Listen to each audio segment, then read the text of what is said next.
Bueno, compañeros, bienvenidos a este nuevo espacio de redacción y ortografía básica.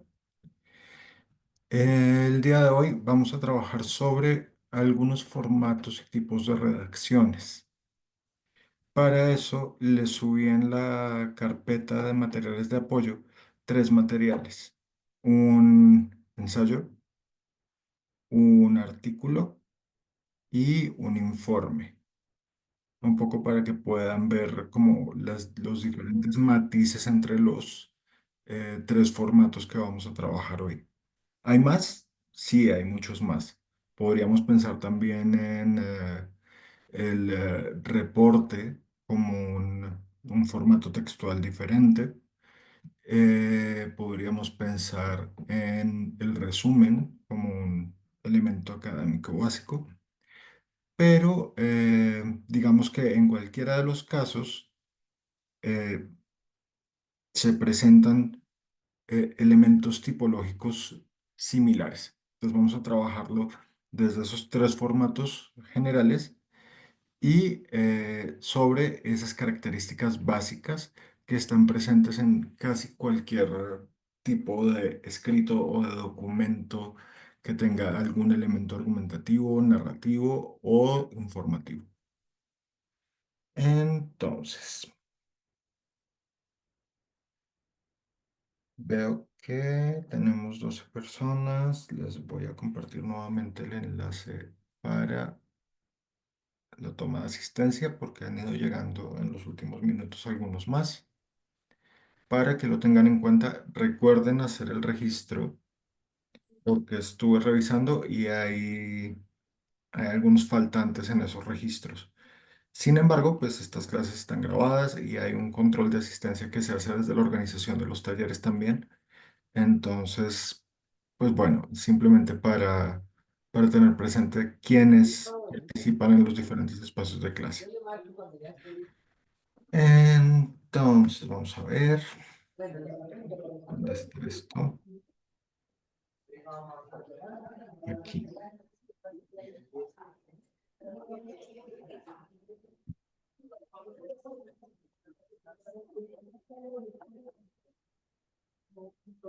Entonces, esto empieza aquí. Entonces, vamos a hablar de formatos textuales. ¿Qué es un formato textual? Un formato textual, puesto en términos muy simples, es una estructura más o menos fija que nos permite organizar información. ¿M? Es decir, cuando ustedes piensan, por ejemplo, profe, ¿qué elementos tiene una reseña? Estamos hablando de un formato textual. O sea, ¿cuáles son como los elementos o los componentes que se articulan para construir una reseña, un ensayo, un informe, incluso un correo electrónico o una comunicación escrita de otra índole? También es un formato textual. Entonces, por ejemplo, si lo pensamos en términos de una comunicación cotidiana, de un correo electrónico, ¿quién me dice cuáles pueden ser las partes de un correo electrónico?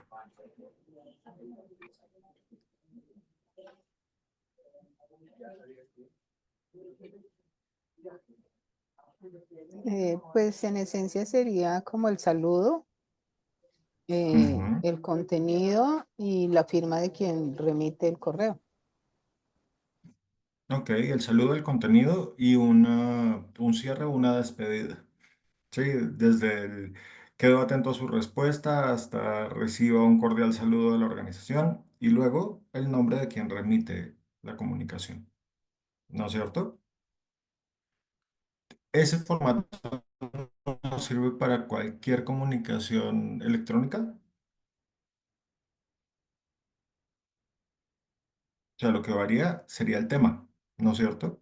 Y un poco el uso del lenguaje es diferente cuando le escribimos un correo a un amigo, a un familiar, a cuando se le escribe a un jefe o a un representante de otra organización, ¿no es cierto?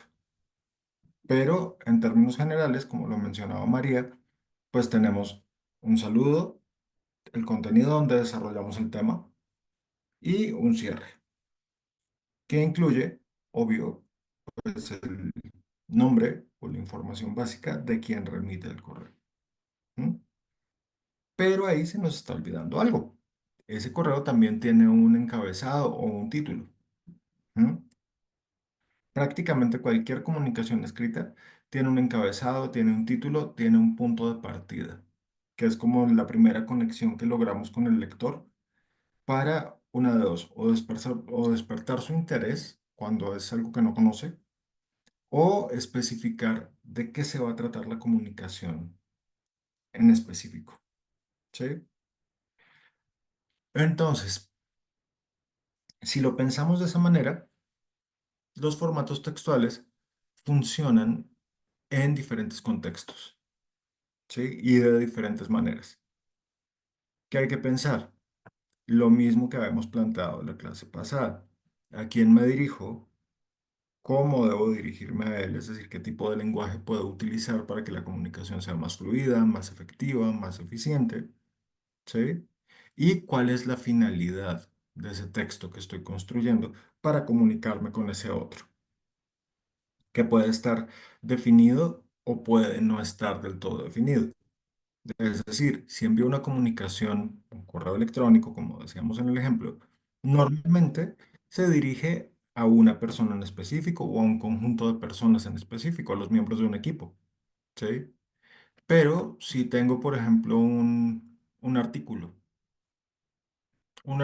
puede tener un público estimado, ¿sí? Por ejemplo, qué sé yo, si yo escribo un artículo académico, pues yo pensaría que en la mayoría de los casos mi público son mis pares, o sea, otros académicos o otros investigadores que pueden estar interesados en el tema y eventualmente alguno que otro estudiante que también tenga interés en ese tema o que encuentre alguna utilidad en la información contenida en ese documento. Y de acuerdo con eso, ¿qué cambia?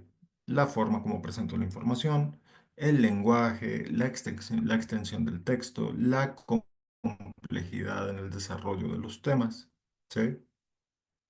Pero entonces, digamos que los formatos textuales son apenas como el molde, digámoslo así, donde introducimos la información que queremos compartir. ¿M? ¿Hasta ahí vamos claros?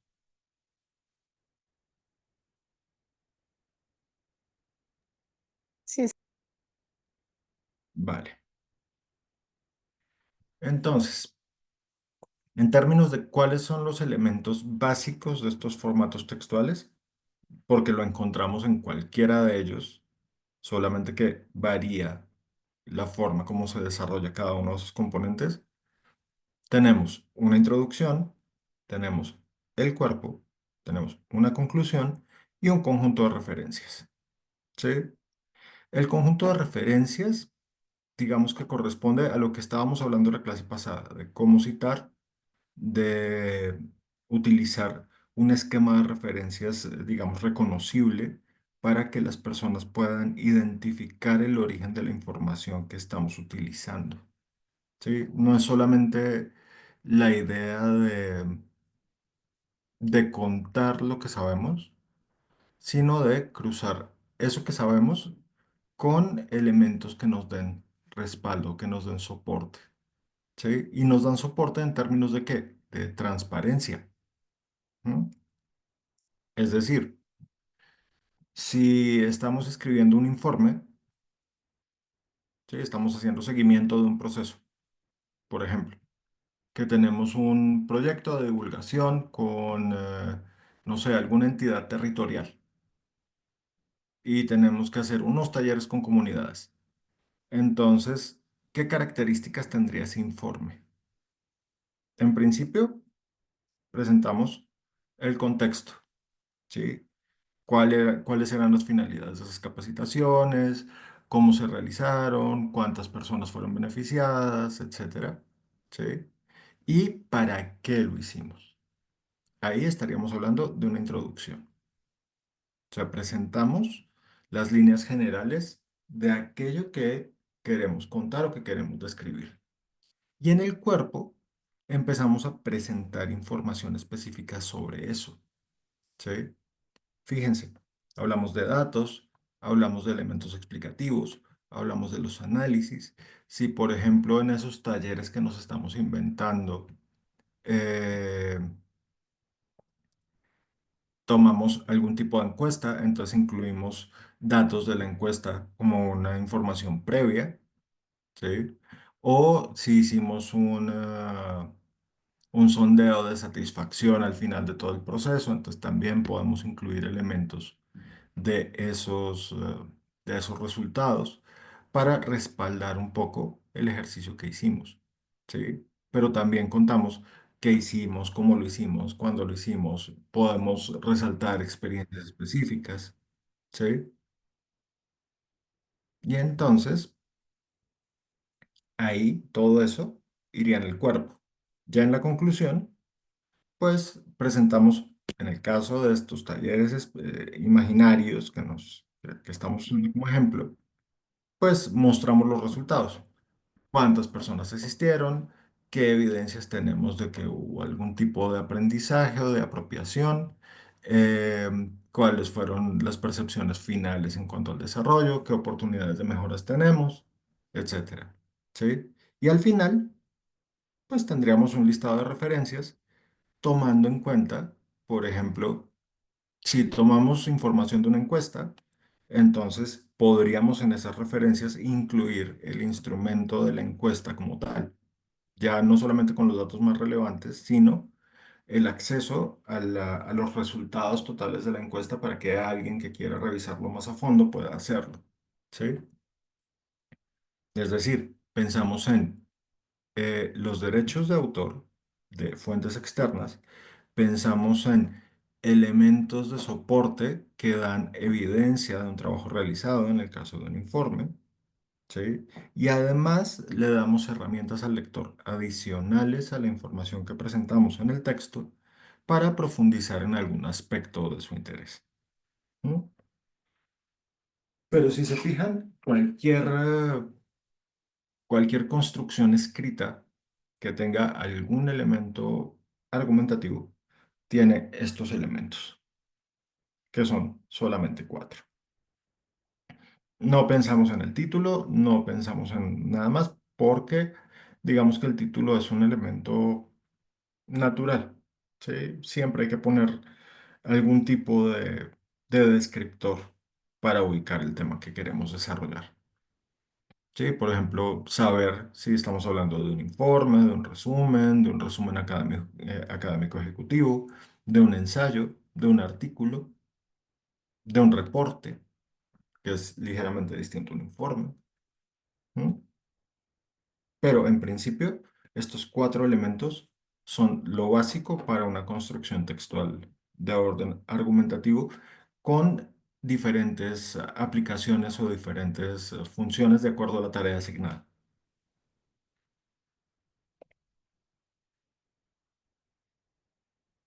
Ahora, vamos a pensar en el informe, ¿sí? Este sería el primer formato específico del que vamos a hablar. Entonces, fíjense, los informes son elaboraciones textuales de carácter formal, es decir, el lenguaje es formal, normalmente se escriben en tercera persona, ¿m? Y priorizan la presentación de avances y o resultados concretos en torno a un proceso del que se lleva seguimiento. ¿Sí? Cuando hablamos de un proceso podemos estar hablando de una situación, de una realidad, de una problemática, ¿m? En específico, como por ejemplo en el informe que les compartí en la carpeta de materiales de apoyo, estarían hablando de el asunto de la educación mundial para el 2023. O sea, es el informe del año anterior sobre el estado de la educación en el mundo. ¿Mm?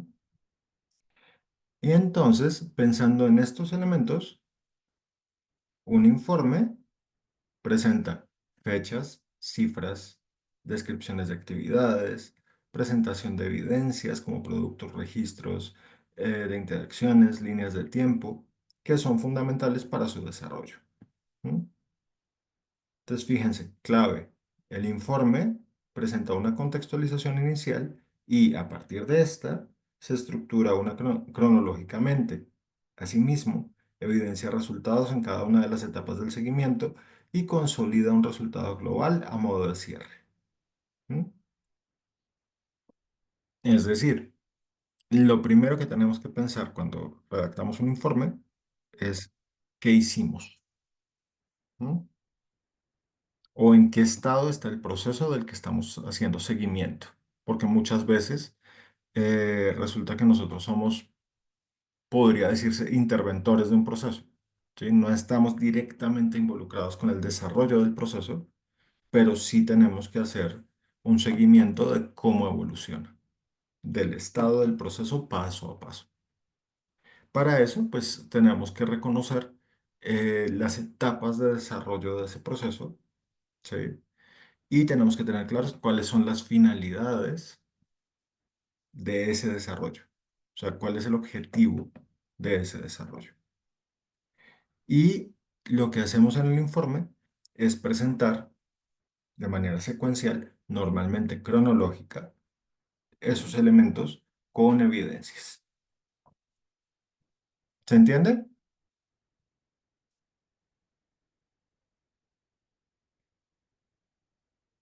Entonces, permítanme un segundo. Vamos aquí a materiales de apoyo y abrimos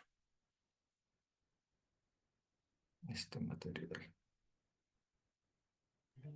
Profe, una pregunta. Dime. Eh, ¿Por qué a mí solamente me despliegan materiales de apoyo en un solo elemento? Yo estaba revisando y a mí solamente me deja ver el documento ese de las palabras. De resto no tengo nada más. No sabría decirte, ya te comparto el enlace nuevamente a ver si es un tema de actualización de la plataforma o qué, porque no sabría decirte. Lo normal es que yo les comparto un enlace, ustedes tienen los permisos y con los permisos pueden consultar cualquier material que se suba posteriormente. Sí, solamente tengo la historia de las palabras y eso fue, dice la última modificación 25 de noviembre, de ahí para acá yo no tengo nada más, no tengo ningún Ok, otro ya documento. les comparto el enlace nuevamente para que lo puedan mirar por si alguien más tiene esa dificultad.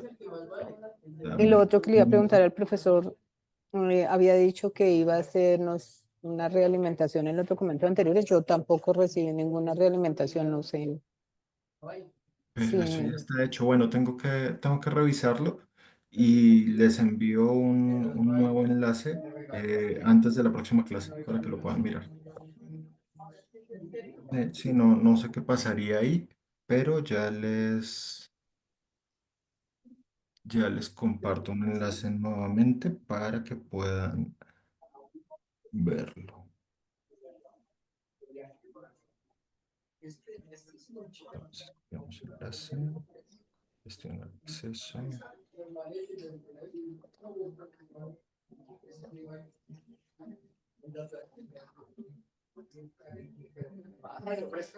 doctor, y voy a copiar el enlace. Entonces, a ver, chum.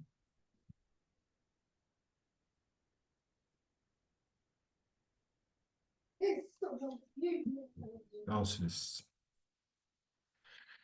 materiales de apoyo.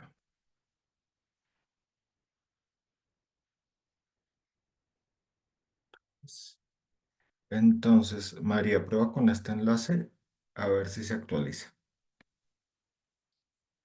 Y yo igual les voy a compartir aquí uno de los materiales que ya tengo aquí abierto para que lo podamos mirar.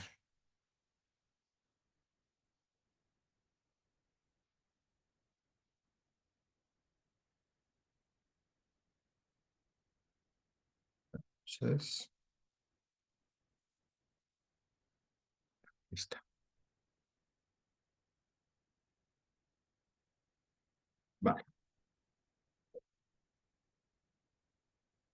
Entonces, fíjense. Aquí tenemos el informe UNESCO de seguimiento de la educación para todos en el mundo, ¿no?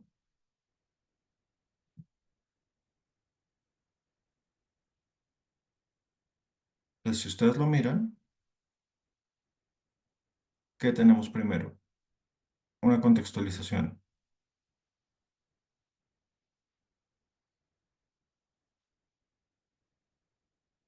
¿Sí? Nos explican un poco el origen de esto. Estamos hablando del informe 2023 y nos están hablando de junio de 2015.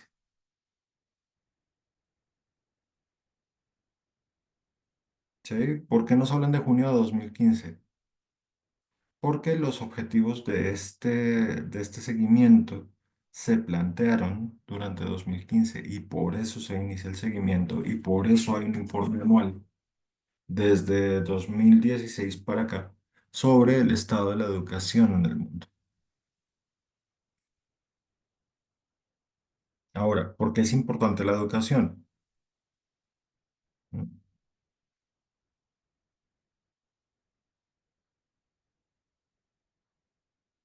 Fíjense que resaltan aquí elementos situacionales que se han detectado, como por ejemplo que los estados afectados por conflictos suelen ser los que más lejos están de alcanzar los objetivos educativos. ¿Mm? Lo acompañan con datos, con cifras, y a medida que van presentando la información, van desarrollando un análisis. ¿Mm?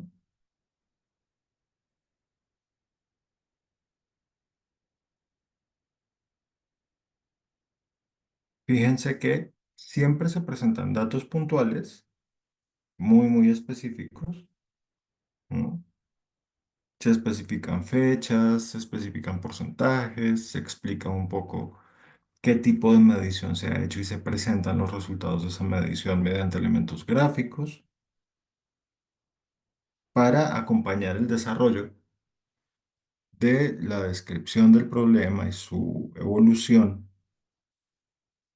durante el recorrido del informe. ¿Mm? María, ¿pudiste acceder a los archivos? Sí, señor, ya por lo menos veo gran parte de los documentos. Bueno, pues Espero que no sé estén qué todos. pasaría. Creo que están todos, de hecho. Ya deberías verlos todos. ¿Mm? ¿Cuántos son Ok. en total? Hasta aquí tenemos 9. Ujú.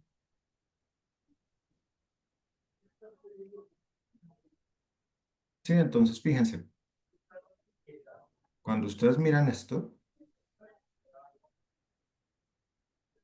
pueden Sí, señor, identificar sí. claramente, Gracias, profe. ¿no? Con gusto, pueden identificar claramente una introducción, ¿no? Pueden identificar el cuerpo y si nos vamos hacia el final,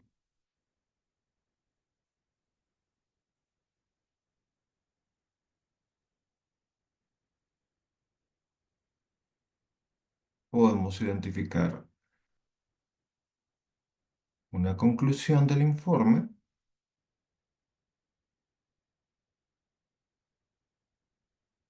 que básicamente nos está presentando recomendaciones, miren. ¿Mm? Hay que aumentar la ayuda humanitaria. La meta actual del 4% es solo una meta mínima requerida, que el 4% es un 4% de crecimiento en el alcance de la educación a nivel mundial. ¿Mm? Y miren cómo van condensando resultados desde las mediciones y las tablas. Y una vez que presentan la tabla, empiezan a hacer un análisis sobre ello. Y llegamos a las recomendaciones, que serían el elemento de cierre. ¿Mm? Ya nos presentaron el estado actual de la situación y como conclusión nos presentan las recomendaciones para seguir trabajando en ello.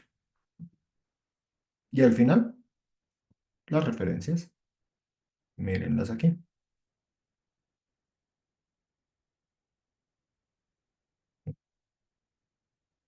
¿Qué sería lo que corresponde a estas dos páginas? Bueno, realmente es como una, en términos de la extensión. ¿Sí? Pero entonces aquí ya sabemos un poco qué elementos se han tomado para incluir dentro del informe, además de pues, toda la información que ya nos presentaron en el desarrollo del texto. ¿Mm? Entonces, ¿se dan cuenta? Ahí podemos, digamos, articular varias cosas.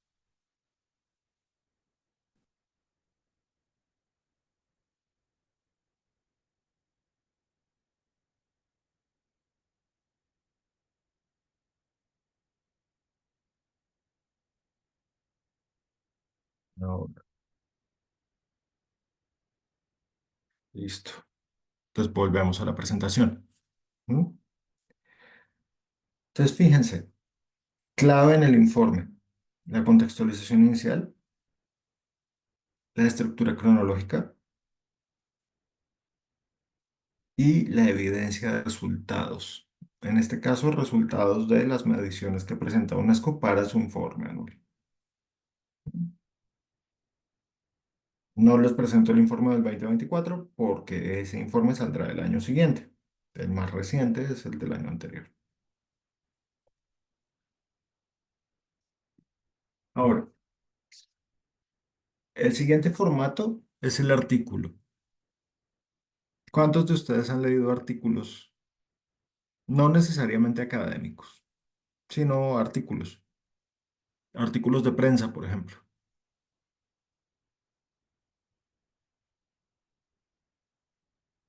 Y si me dicen que no, les creo porque digamos que la prensa escrita no es el medio más popular actualmente. Creo que el que sigue teniendo más predominancia es la radio, ¿no es cierto? Pero digamos que una de las primeras diferencias entre un informe y un artículo está dado por la naturaleza de ese artículo y la naturaleza del informe. Cuando hablamos de informes que se generan desde organizaciones internacionales, esos informes tienen una característica de divulgación, generalmente. ¿No? Pero si pensamos en los informes, salvo por las rendiciones de cuentas, ¿no? Que son públicas de cara al ciudadano, que están pensadas específicamente para eso, para que el ciudadano sepa cuál ha sido la gestión de sus funcionarios en alguna instancia particular, como no sé, una alcaldía o la personería o alguna entidad en particular como la veeduría distrital, por ejemplo, se me ocurre en el caso de Bogotá. ¿Mm? Normalmente los informes que se entregan dentro de una organización o de una institución son de carácter interno. ¿Mm? Aunque pueden estar abiertos al público, inicialmente son de carácter interno. Y entonces hablamos de la diferencia entre difusión y divulgación. Y entonces, ¿cuál es cuál? ¿Saben cuál es la diferencia entre esas dos cosas o son lo mismo? ¿O nos parece que son lo mismo?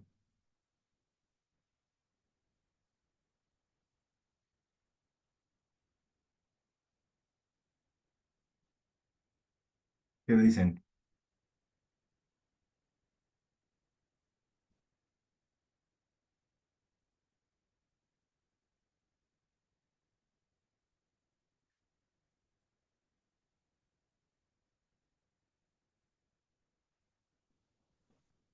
Ok, entonces, si hablamos de divulgación, estamos hablando de algo que tú escribes o que tú produces como un contenido, porque no necesariamente es escrito, esto aplica para cualquier formato, cualquier lenguaje, y su finalidad es llegar a personas fuera de tu marco de influencia. Podríamos decir que hablamos de divulgación cuando queremos llegar a un público general más amplio, ¿sí?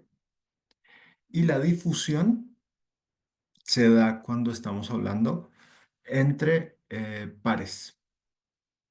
Por ejemplo, entre dos entidades de una alcaldía. ¿M? O que una de las dependencias de la gobernación o de la alcaldía o de alguno de los institutos descentralizados eh, quiere hacer una campaña que involucra a otras dependencias dentro de la misma organización, por ejemplo. ¿Sí? Y entonces esa campaña es una campaña de difusión. Si la campaña se dirige al público general, por ejemplo, a orientar a la ciudadanía sobre cómo presentar sus solicitudes sobre un tema específico ante las autoridades competentes, entonces hablaríamos de divulgación. ¿Sí? Entonces, el artículo normalmente tiene finalidades divulgativas, es decir, estamos pensando en llegar a un mayor número de personas, ¿no? Y por eso tiende a ser más descriptivo, más explicativo e incluso puede ser didáctico. Si bien el lenguaje es usualmente formal y se redacta en tercera persona, prioriza la accesibilidad del lenguaje para asegurar la comprensión de un mayor número de lectores. Es decir, tendemos a presentar la información de la manera más clara y sencilla posible para que más personas nos entiendan. ¿Sí? Ahora, además de los elementos generales que ya habíamos visto, que son los que están por acá, que son la introducción, el cuerpo, la conclusión y las referencias, el artículo presenta lo que llamamos un resumen, en inglés también se llama abstract, ¿m? Que es un resumen muy condensado de los elementos generales de ese artículo. ¿M? Si miramos un artículo periodístico, eso es lo que se llama un sumario. Si han visto una versión impresa de una revista como Semana, por ejemplo, van a ver que cuando encuentran una nota, un artículo, debajo del título aparece un primer párrafo en cursivo. Eso es lo que llamamos un sumario, que en términos periodísticos pues simplemente cuenta las líneas generales de la historia que se va a desarrollar. Si estamos hablando de un artículo en términos técnicos, en términos académicos, en términos informativos desde una entidad particular, entonces es bastante más riguroso en términos de qué elementos contiene, que básicamente sería como la descripción del problema, muy breve, es muy condensado de qué se trata el contenido que hay a continuación y las generalidades de el desarrollo que se va a presentar en ese documento escrito. ¿Sí? Entonces, además de los elementos que ya habíamos visto, el artículo tiene un sumario o un abstracto o un resumen y tiene un apartado de palabras clave. ¿Qué las palabras clave que son? ¿Sabemos? Son las palabras que se emplean para la búsqueda después en Internet. Podría ser una manera de entenderlo, sí, María. Entonces, las puedes usar para la búsqueda en Internet, eso es correcto, pero en esencia lo que estamos planteando son cuáles son las líneas temáticas de nuestro documento, ¿sí? Es decir, cuáles son los elementos centrales en los que se enfoca ese escrito, que después podemos usarla para, digamos, hacer una búsqueda en Internet o buscar elementos complementarios con alguna de las herramientas que les mostré la vez pasada, si quieren. ¿Mm? Si no, pues pueden usar cualquier otra cantidad de motores de búsqueda que existen, que pueden ser, por ejemplo, qué sé yo, Sotero. Google, de hecho, tiene una app específica para búsqueda de información periodística, para buscar materiales de notas periodísticas, que se llama Pinpoint.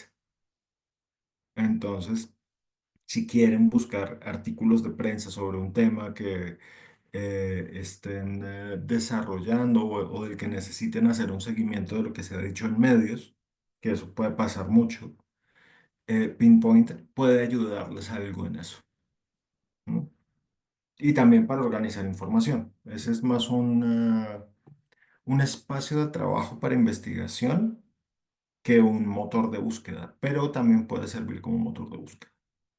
Hay otras plataformas como Zotero, por ejemplo, que les permiten no solamente búsqueda de materiales académicos, sino de otro tipo de materiales publicados en Internet. Y para eso también nos sirven las palabras clave. ¿No? Entonces, sugerencia, las palabras clave nunca deben ser más de 5. ¿No? Y también es válido usar construcciones semánticas.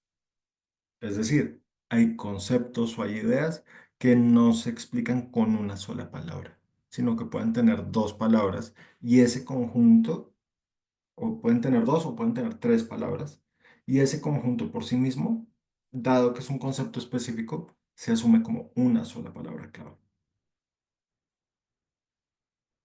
Y entonces podríamos decir, por ejemplo, mm, comunicación, desarrollo y sociedad.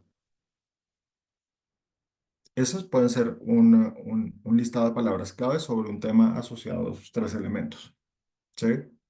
Pero si yo digo comunicación para el desarrollo, ese también es un concepto mucho más específico y entonces comunicación para el desarrollo contaría como una palabra clave.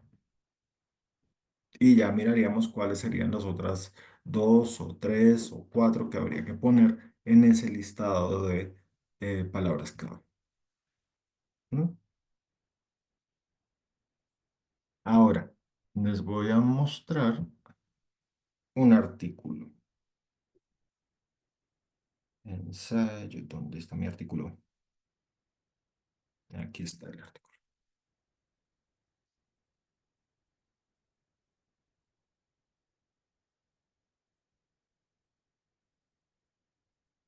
¿Lo estamos viendo?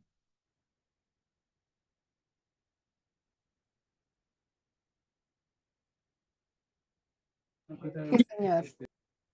Ah, bueno. Entonces, mire, este es un ejemplo que se refiere a inteligencia artificial. Y miren, aquí presenta resumen. ¿Mm? Son un poco más de 100 palabras, pero ¿qué es lo que está resaltando? Los puntos clave del desarrollo que va a aparecer después. ¿Mm?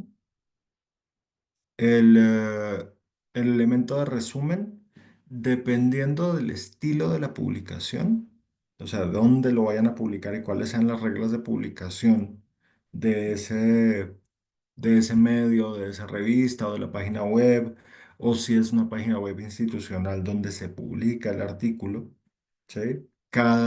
Digamos que cada medio tiene sus propias reglas o características. ¿Mm? Entonces, dependiendo de la política editorial del medio, podríamos estar hablando de hasta 250 palabras en un resumen. ¿No? Pero fíjense que aquí está, digamos, discriminado por viñetas, lo que en inglés también se llama bullets, ¿no? Que son como los diferentes elementos que se plantean de manera general en torno a la redacción, a la discusión que propone el artículo. ¿No? Entonces tenemos una introducción y esa introducción se estructura a partir de una pregunta clave. ¿Mm? Tenemos recuadros explicativos, miren uno aquí, más abajo aparecerá otro. ¿Mm?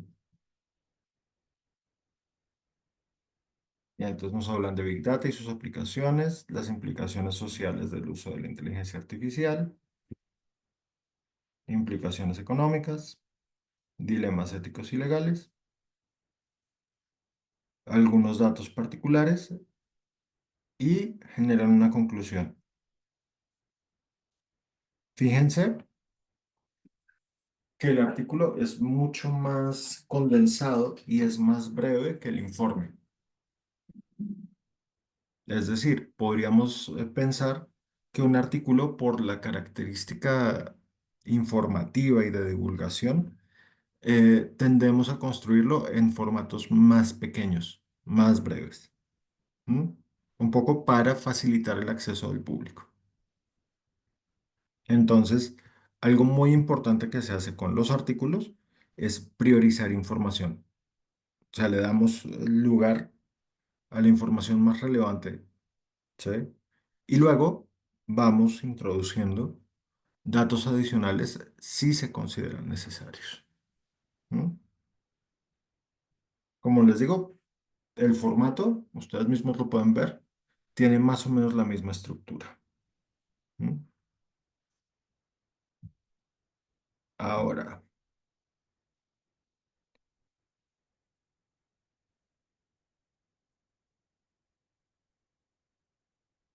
volvemos acá. Esperen un segundo, ok. Eso. Ahora, el ensayo. Con el ensayo, el tema es un poco más, más libre en términos de la redacción. Digamos que cada autor tiene su manera de plantear un ensayo. Pero lo importante, lo fundamental, es que el ensayo es un escrito de corte reflexivo. O sea, está más centrado en lo que usted como autor piensa o cree sobre una problemática específica, lo que ha pensado, lo que ha reflexionado sobre una situación en concreto. ¿Sí? ¿Alguien sabe por qué se llama ensayo? ¿O por qué este formato en particular se conoce como ensayo? No, yo por lo menos no lo sé, gracias. Ok, María, gracias. Pues este formato se llama ensayo por una razón muy simple y muy sencilla, porque estamos poniendo a prueba nuestras ideas. Estamos haciendo el intento, estamos ensayando a ver si lo que pensamos se sostiene argumentalmente. ¿M? Si podemos defender la idea, si la reflexión que estamos haciendo tiene suficientes elementos lógicos para ser defendida. ¿M? Y además, para ver si podemos persuadir a otro de que esa idea que nosotros tenemos es pertinente, es acertada, es correcta. ¿M? Entonces, como ejemplo de esto, tenemos este texto, que es un texto clásico del maestro Estanislao Zuleta, que nos plantea una reflexión en torno a la importancia de la dificultad. ¿M? Sí, es un ensayo muy sencillo. Fíjense que, de hecho, este ensayo tiene una característica particular y es que no tiene mayores referencias. Es simplemente una reflexión personal que plantea el maestro Zuleta desde su experiencia como profesor, desde su experiencia como investigador y desde, pues, el conocimiento de su vida cotidiana, digámoslo así. Es un poco el ejercicio de plantear una discusión para generar una reflexión en el lector. ¿M? Entonces, técnicamente, ¿tiene la estructura de un ensayo? Sí la tiene. ¿M? Pero al estándar actual, digamos que le haría falta más elementos argumentativos, como referir algunas fuentes adicionales. pero les dejo este como ejemplo porque la estructura argumentativa es muy bien organizada y además nos permite entender un poco, creo yo, cómo se relaciona el lector con un ensayo. ¿M? Es decir, lo que está haciendo el autor es decir, venga, el mundo no sería tal y la vida no sería tal si no existiera la dificultad. Si no hubiera dificultades en el camino, nos aburriríamos un montón. ¿M? Y no tendríamos retos y no tendríamos una razón para vivir el día siguiente. Y lo estoy como resumiendo bruscamente. ¿M? Pero lo que me interesa que vean en términos del ensayo, que no necesariamente les pedí que hicieran un ensayo, porque ya les había dicho que desde mi punto de vista un ensayo es un ejercicio muy complejo, por eso dejamos digamos, libre el tema de qué tipo de texto quieren redactar para su escrito final, ¿no? Pero les puedo dejar como esos tres ejemplos de un informe, un ensayo y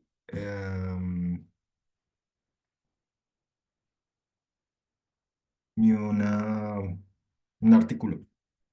¿M? Entonces, preguntas hasta aquí. Espérenme un segundo. Vamos a dejarlos que esto se movió.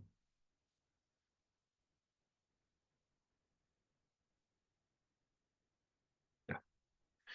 Entonces, preguntas, dudas. ¿Ya diligenciaron la asistencia?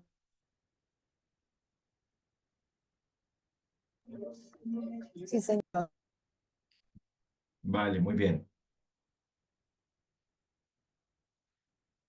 Entonces, ¿cómo van con sus temas? ¿Ya encontraron temas de trabajo? Ya varios de ustedes me habían mencionado que tenían unos temas bastante interesantes, pero creo que todavía nos faltan algunas personas por participar en esa parte. Espérenme que estoy aquí verificando en las notas que tomé la vez pasada, como cuáles eran los temas que tenían planteados.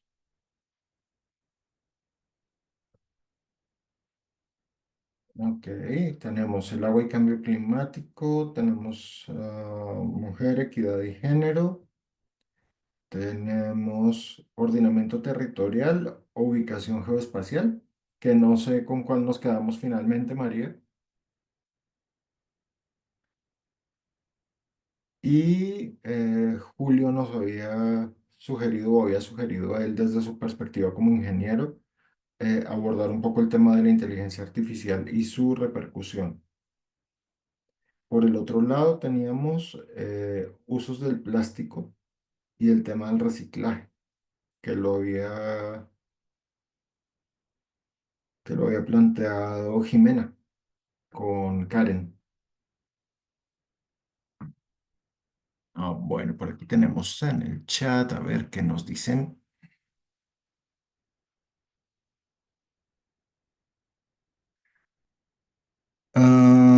Jane, puedes escoger uno de esos tres si quieres o puedes tomar otro. Si no recuerdo mal, eh,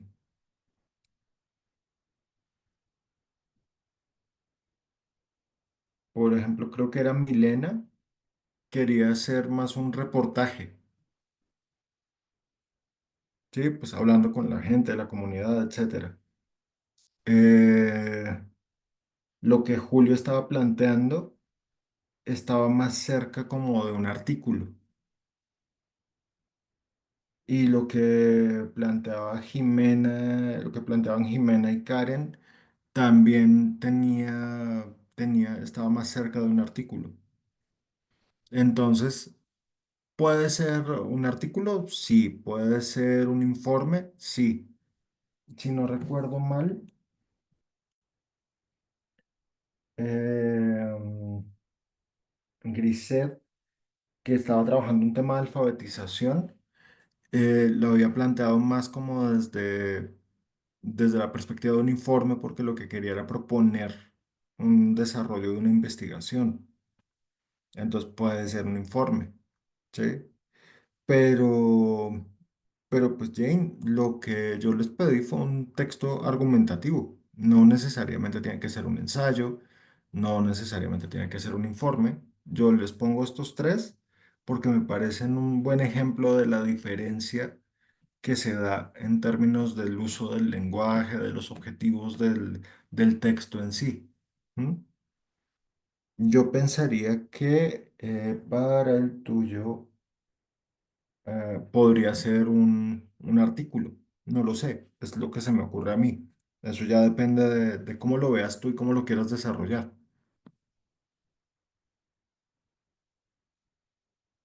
¿Se entiende?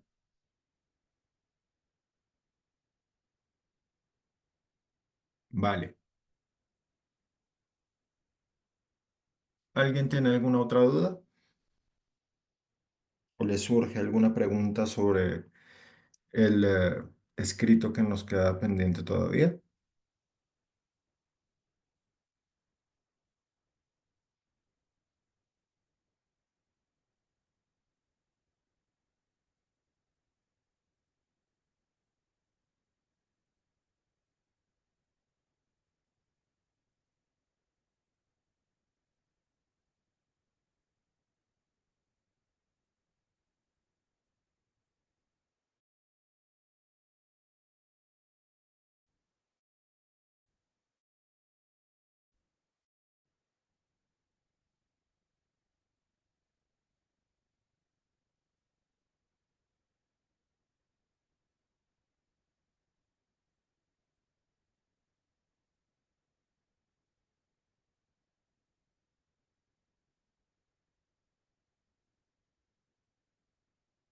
No, bueno. Entonces, les quería mostrar un material en video.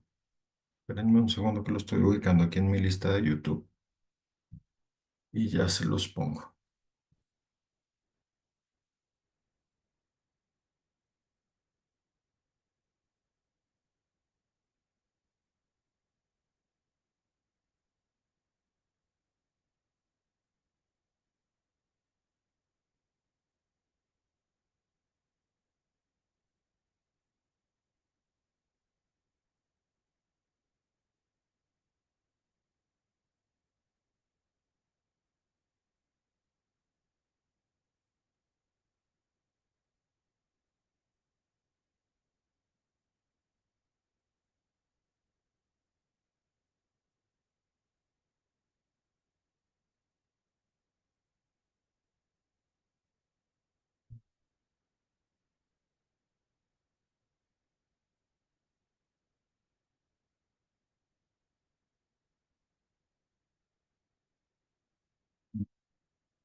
Ya listo, ¿qué pasó? Ah,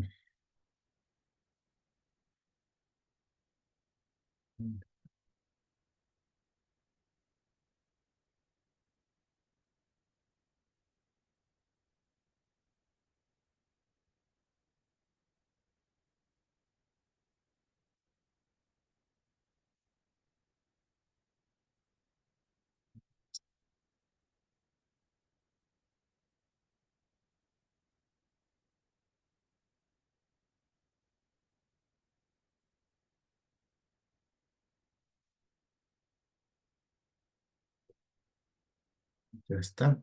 Sí, ya les puedo compartir pantalla. Espérenme. Este es un ejercicio un poquito distinto, básicamente para que miremos cómo presenta esta persona oralmente una historia, cómo presenta el problema, cuál es el contexto que da, cómo introduce la temática. ¿Sí? Esto les puede servir mucho cuando estén escribiendo su texto, ¿no? Tranquilos que solamente son, si no recuerdo mal, son 12 minutos. Espérenme, hay que compartir el sonido. Ok, y ya está.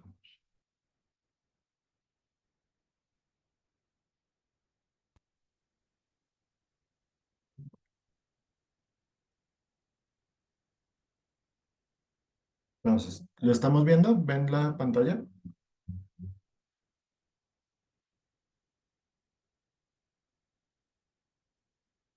Sí, señor. Listo. Vamos a probar a ver si tenemos sonido.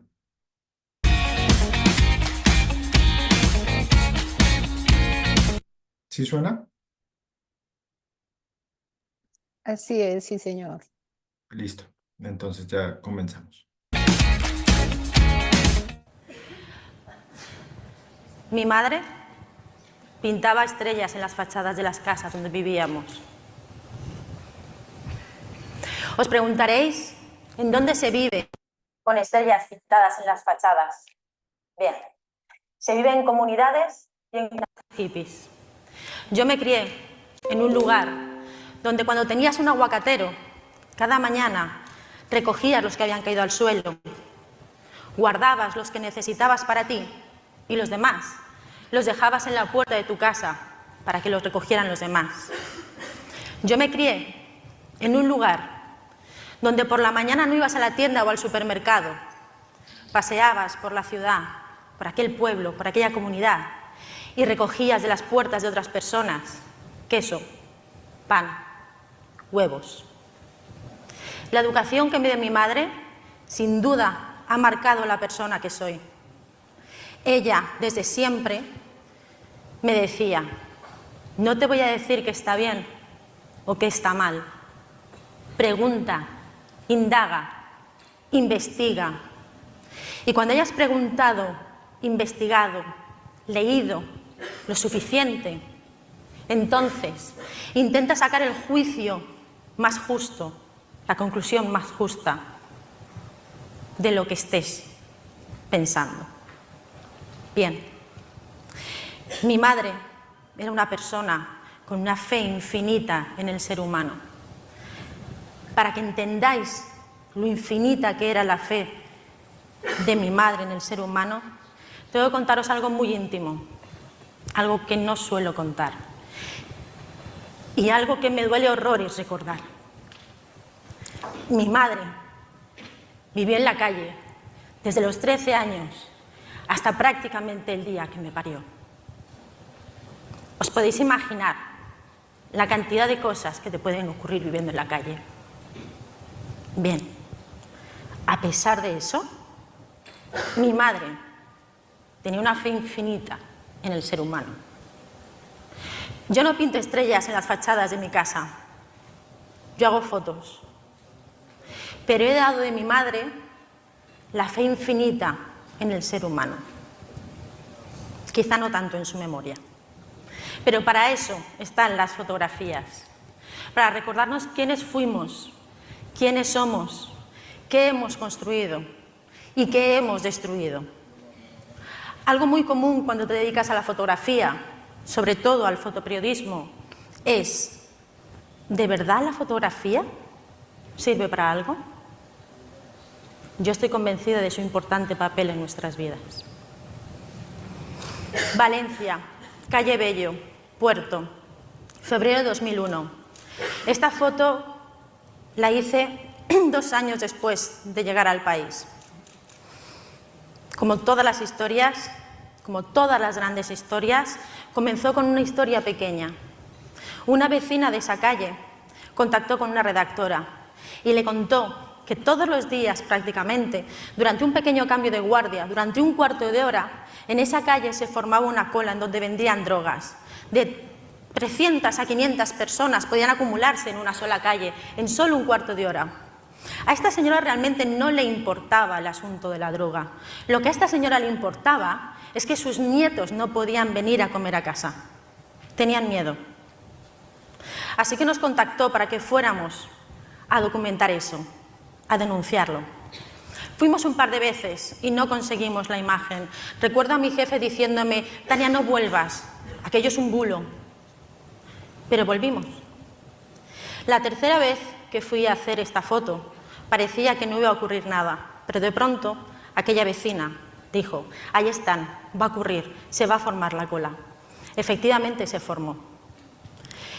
Recuerdo que me tumbé en el balcón para hacer aquella foto sin que me vieran.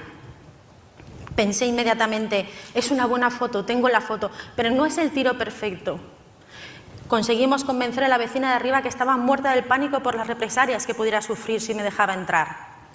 Finalmente me dejó entrar. Hice la foto que veis. Esa foto se publicó. Al día siguiente se pidió la dimisión del delegado de gobierno. Se compartió en muchísimos periódicos. Se causó una excepcionalidad enorme. La publicó El País, pero era tan importante, suponía tanto, que el Levante la publicó como suya, firmada por El País. Bien, para mí fue muy emocionante tras la publicación como fotógrafa. Al día siguiente, Iñaki Gabilondo abrió el telediario hablando de mí, de mi trabajo, dándome las gracias. Podéis imaginar para una fotoperiodista qué supone eso. Al día siguiente, todos los medios de comunicación se hicieron eco y se duplicaron la presencia policial en esta calle.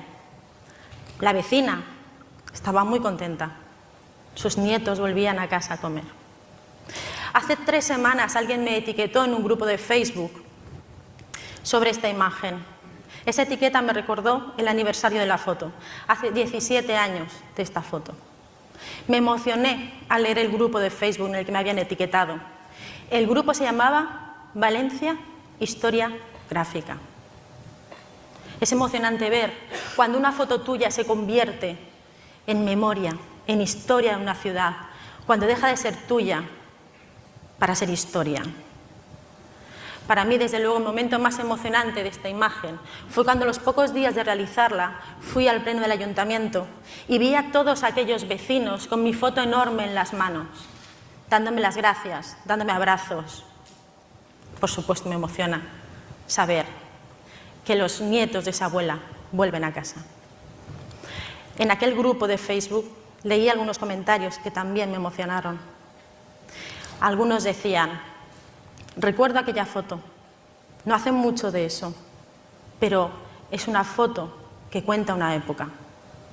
Otro comentario decía: no se hizo nada, la policía no hizo nada hasta que aquella foto apareció.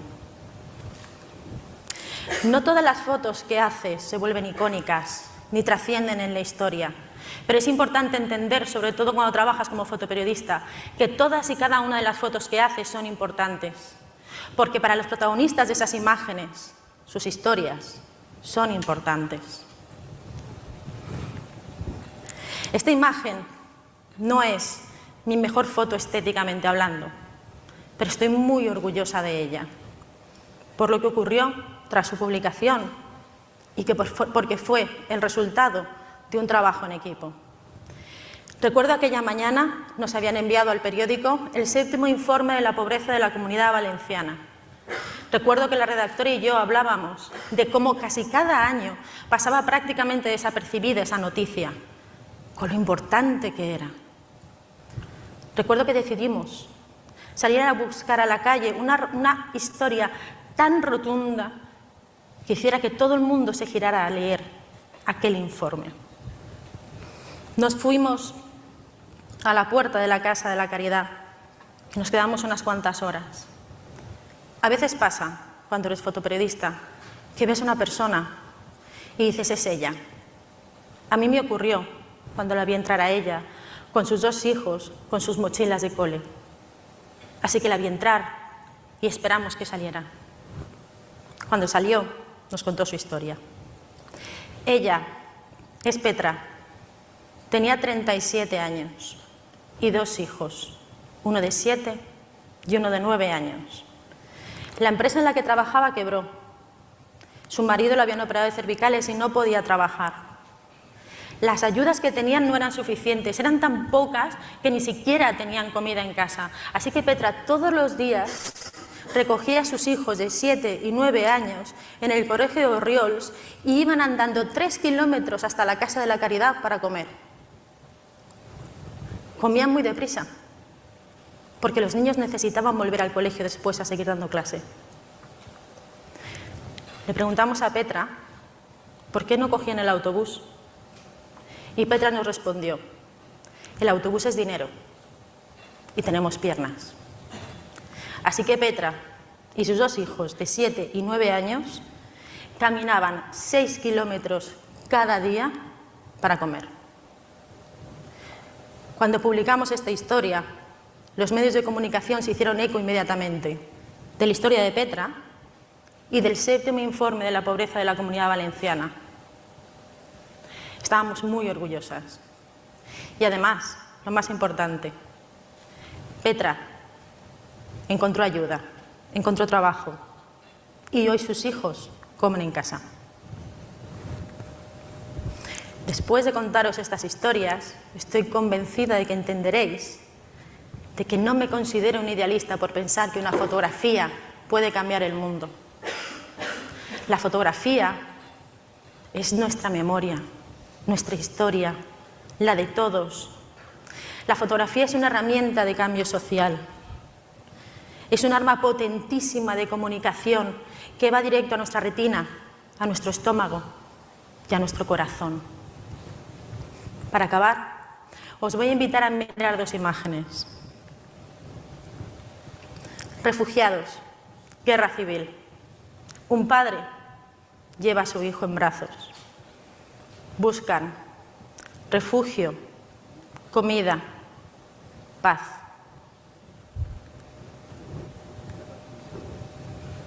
Refugiados, guerra de Siria. Un padre lleva a su hijo en brazos. Buscan refugio, comida, paz. Estas 2 imágenes nos dan la perspectiva de cómo estamos construyendo el mundo. Yo os invito a que las recordéis, a que las almacenéis en vuestra retina, en vuestro estómago y en vuestro corazón, ya que trabajemos en equipo para no repetir una tercera foto igual. Gracias.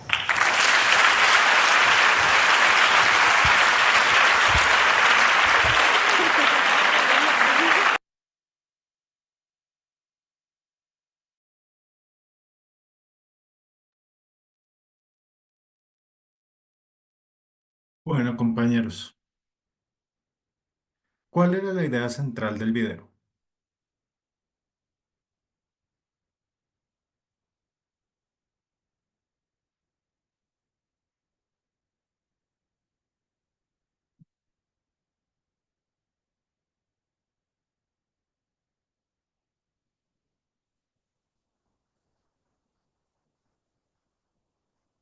Hola, ¿me escuchan?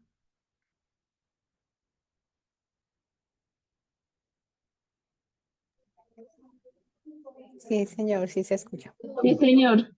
Vale, entonces, ¿cuál era la idea central del video?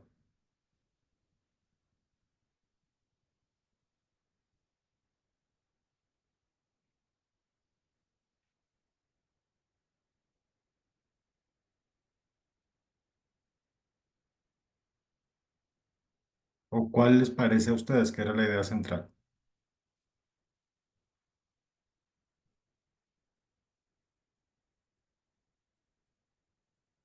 Patricia, ¿qué dices?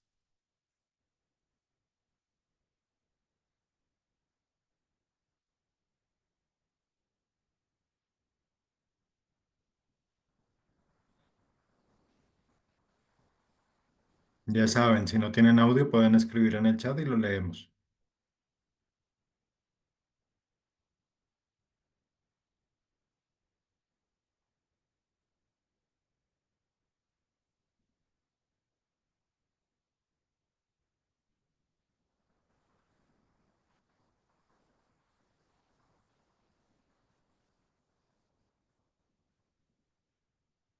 Ok, la fotografía como herramienta comunicativa y como gestor de cambio social. Sí, ok.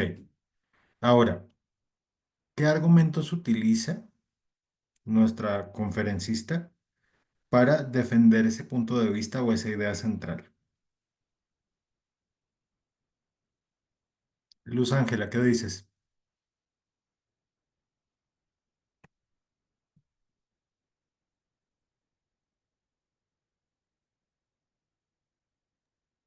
¿Me escucha?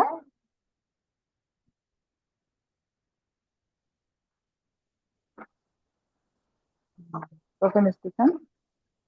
Sí, te oímos un poquito lejos, pero sí. Vale. Me preguntan sobre la idea principal, ¿cierto? Lo que considero yo. Sí, ¿cómo, qué elementos utiliza la conferencista para defender esa idea principal? Que ya habíamos dicho, Jane dijo que era la fotografía como herramienta de cambio social.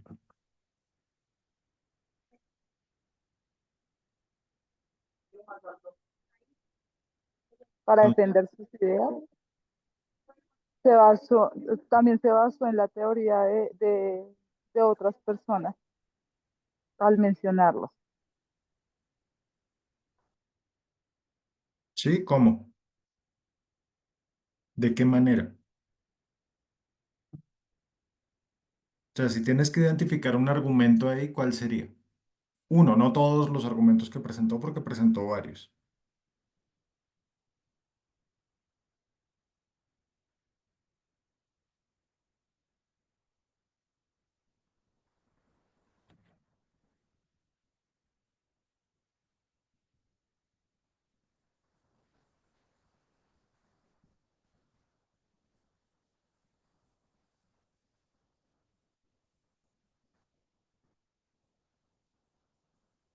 Bueno, mientras Luz Ángela lo piensa, Genaro, ¿qué dices tú?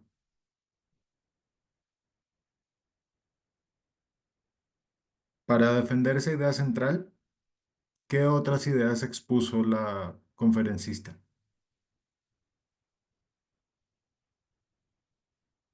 Escoge una, la que más te haya impactado.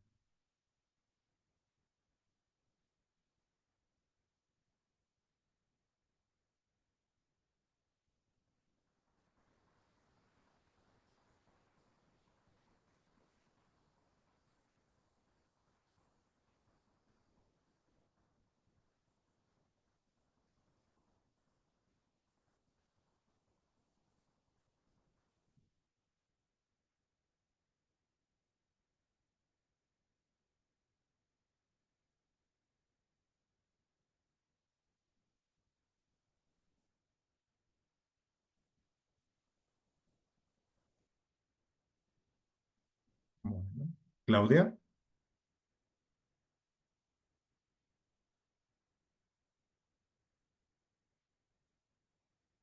¿estás por aquí?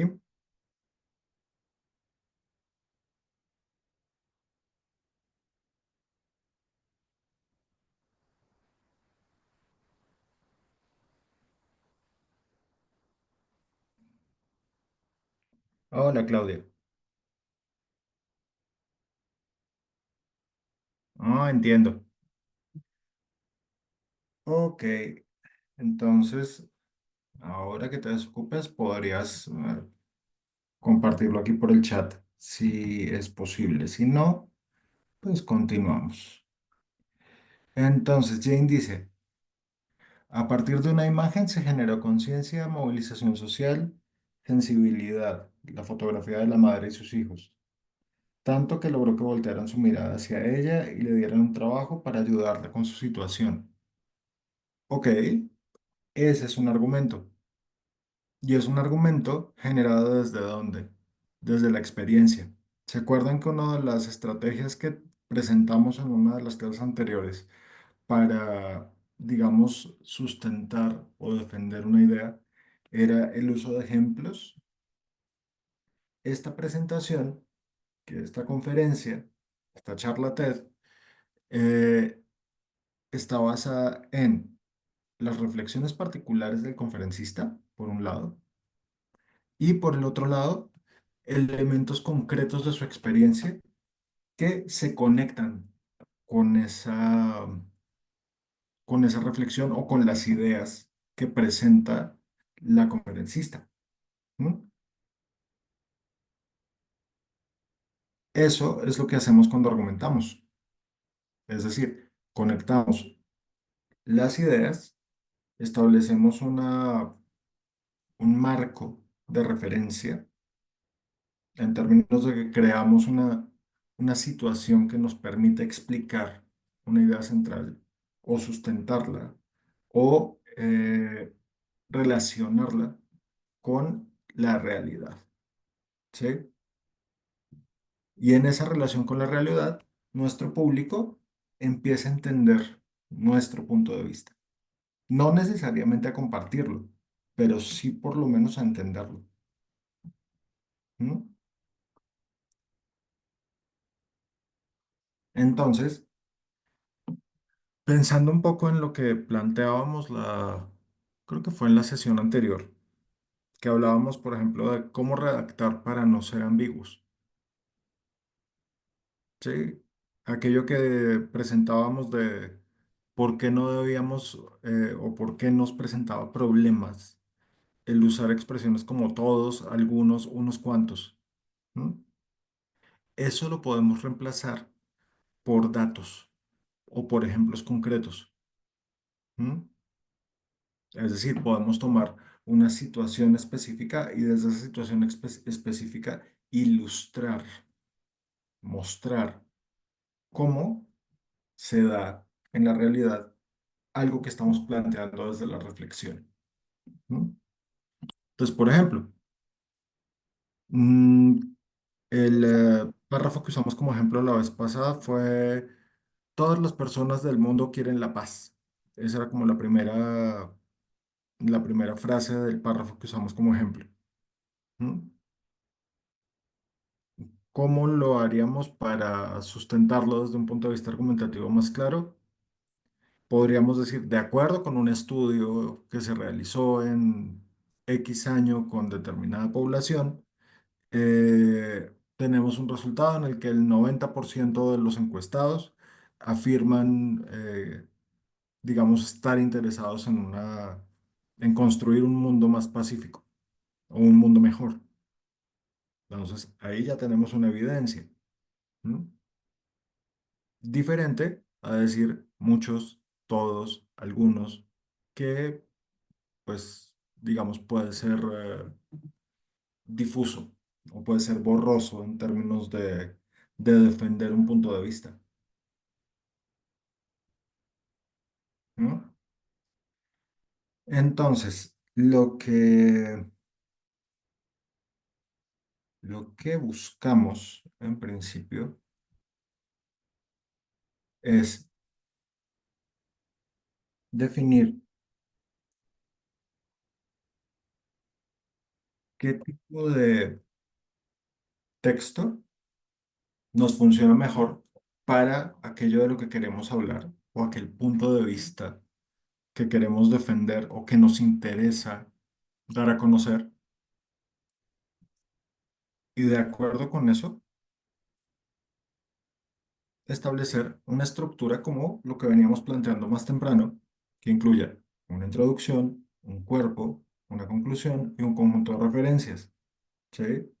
Como es un ejercicio pequeño, recuerden que no estamos pidiendo una enorme cantidad de referencias. Yo esperaría que tengan de 3 a 5 referencias que puedan incluir como segmentos de cita o como puntos de partida para argumentar sus percepciones o sus puntos de vista. ¿Sí? Entonces, desde ahí empezamos a trabajar en o un informe o un artículo o no digamos un ensayo, porque como les he dicho, el ensayo es mucho más extenso que el documento que proponemos como ejercicio final. ¿No? Pero sí puede ser un texto argumentativo libre. O sea, podrían pensar en una explicación general de un tema, plantear un punto de vista y sacar una conclusión con algunas fuentes en 3 páginas. Que si miramos esta estructura, pues entre la introducción y el cuerpo se van 2 páginas, más o menos. En la conclusión se podría ir otra página, página y media, ¿m? De pronto un poquito menos. Y las referencias no cuentan dentro de la extensión, porque es solamente el listado de las fuentes que consultamos. Entonces, serían 3 páginas máximo de texto y una paginita con el listado de referencias al final. ¿M? No olviden, cada uno de sus textos debe tener el título y pues obviamente quién lo escribe, o sea, quién es el autor. ¿M? ¿Estamos claros?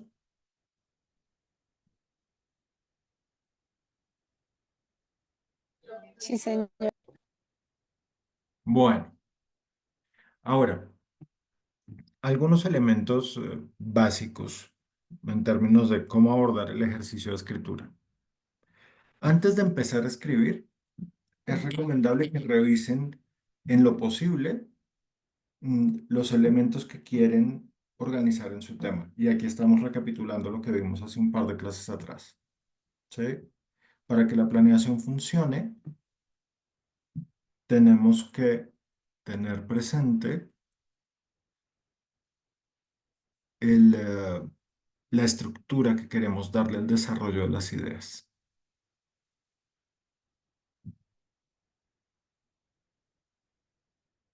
Eso es. Esperen un segundo, cambiamos aquí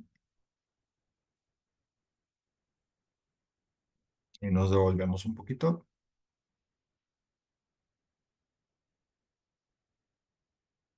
Listo.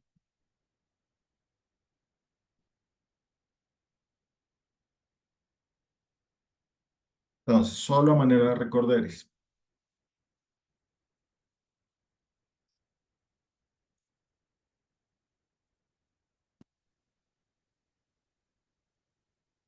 acuérdense, definan cuál es su pregunta central. Formulen una tesis. ¿Ah? Y formulada esa tesis, presenten argumentos sólidos, incluyan ejemplos prácticos y saquen una conclusión.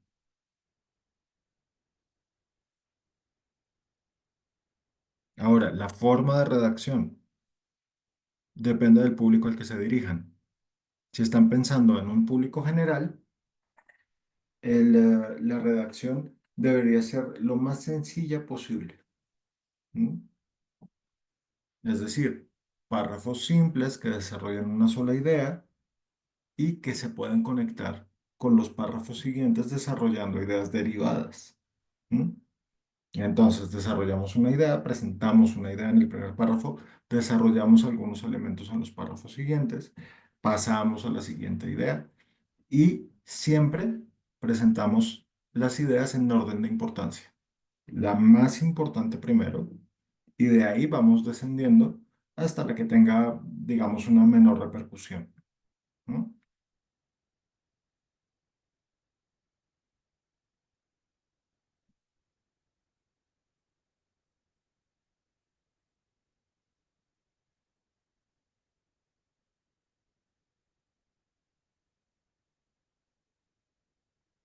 Entonces, ¿entendido?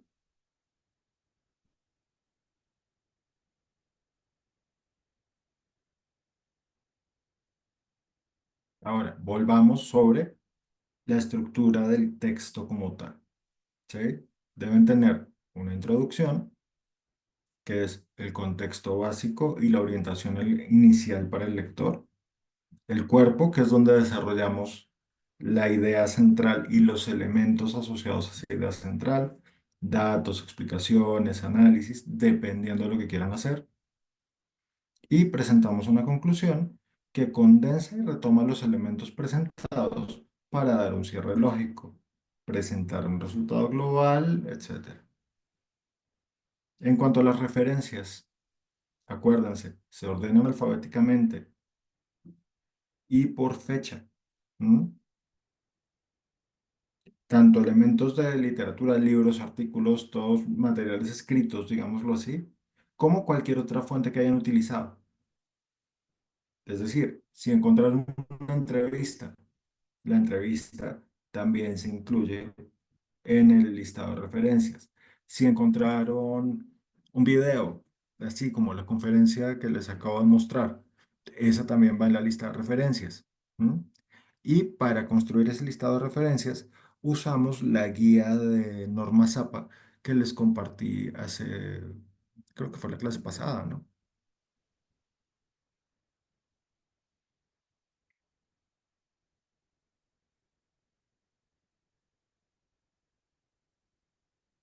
Entonces, ¿es claro esto?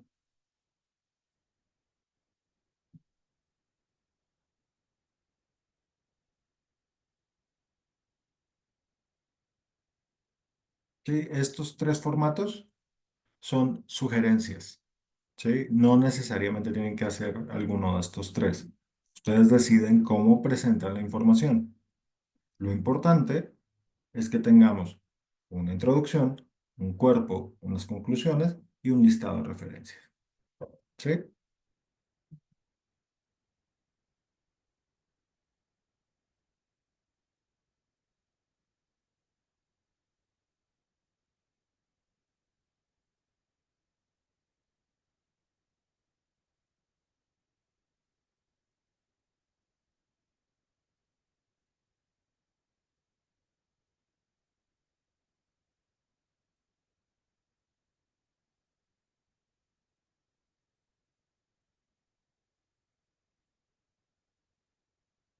Bueno.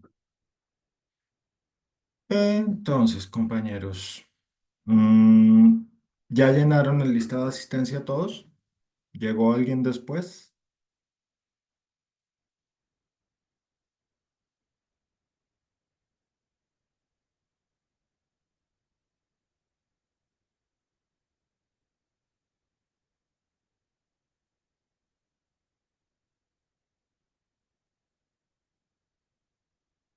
Bueno, por si acaso, les comparto aquí el listado de referencias, el listado de referencias, la lista de asistencia y dado que María me hizo caer en cuenta de que podían tener dificultades con el acceso a los materiales actualizados de la carpeta de materiales de apoyo, entonces también les voy a compartir ese enlace para que los puedan consultar y puedan descargarlos si es de su preferencia. Bueno, compañeros, pues eso es. Ahora, preguntas, dudas, comentarios.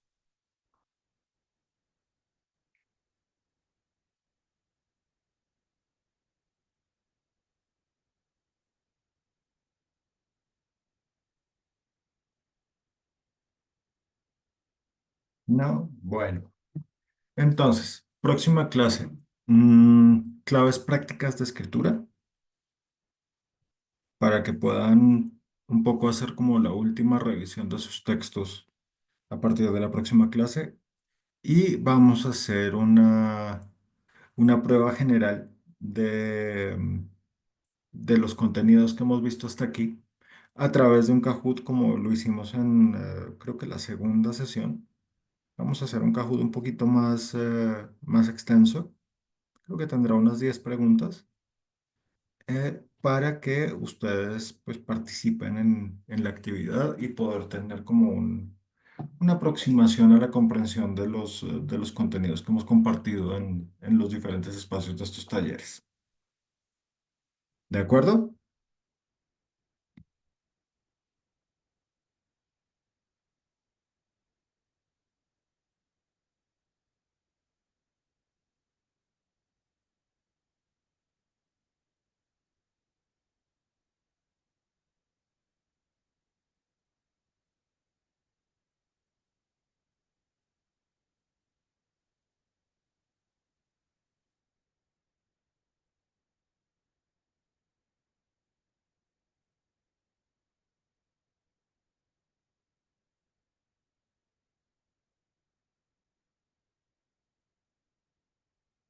Bueno, nos quedan más o menos 20 minutos.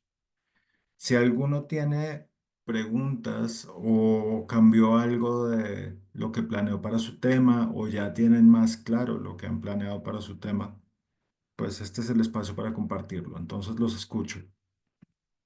Ustedes me dicen.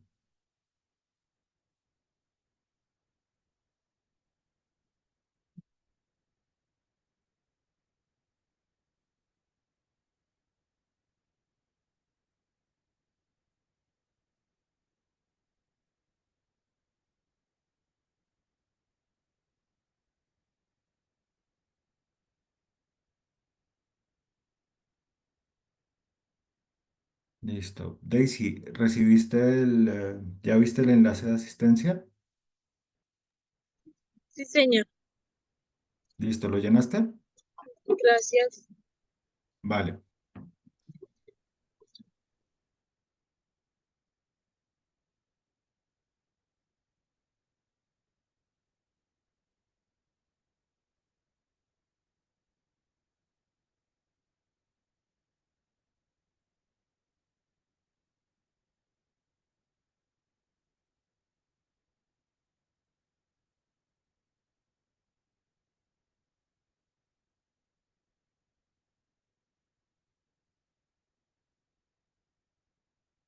Bueno, compañeros, pues en vista de que no hay dudas y tampoco hay nuevos temas, creo que con esto terminamos por el día de hoy.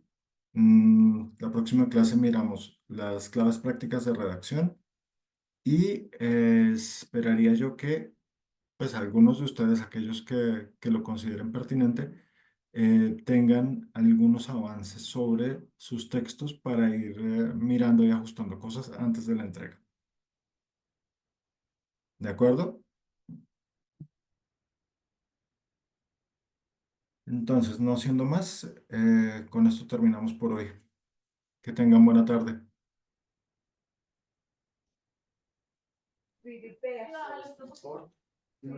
Muchas gracias, profe. Buena tarde. Buenas tardes. María, gracias.